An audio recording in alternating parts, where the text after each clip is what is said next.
E l'acqua per noi non è più una risorsa ma sta diventando un problema. L'acqua del mare è sporca perché manca il collettore e l'acqua che scende giù dai torrenti che sta devastando le edificazioni e i centri urbani e pertanto la visita del Ministro per trovare eventuali soluzioni per noi rappresenta un'ancora di salvezza per prospettare un accordo di programma che certo non può essere stilato dal Comune di Aci Castello ma da un ente sovracomunale. Ecco, appunto, il Ministro parlava di tempi brevi ma chiede anche l'intervento fondamentale della Regione a questo proposito. C'è già il commissariamento da parte del Governo nazionale nei confronti della Regione, il commissario è il Presidente della Regione che dovrebbe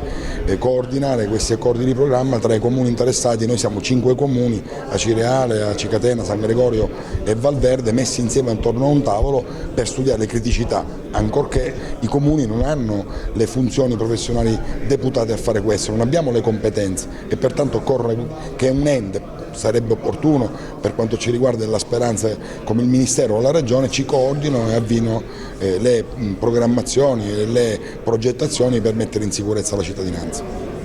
Sindaco, che tempi ci saranno per i prossimi interventi? Insomma, vi siete dato un cronoprogramma con il Ministro? Assolutamente, intanto un primo intervento, il Ministro ci ha fatto vedere una prima bozza per alcune centinaia di migliaia di euro, riguarda Ficarazzi e il completamento di una condotta che certamente allieverà i problemi che abbiamo, certo non li risolve, è un primo inizio, su quello bisogna costruire il futuro, ragionando in termini di prevenzione e di mitigazione e che va fatto con i comuni che stanno sopra di noi.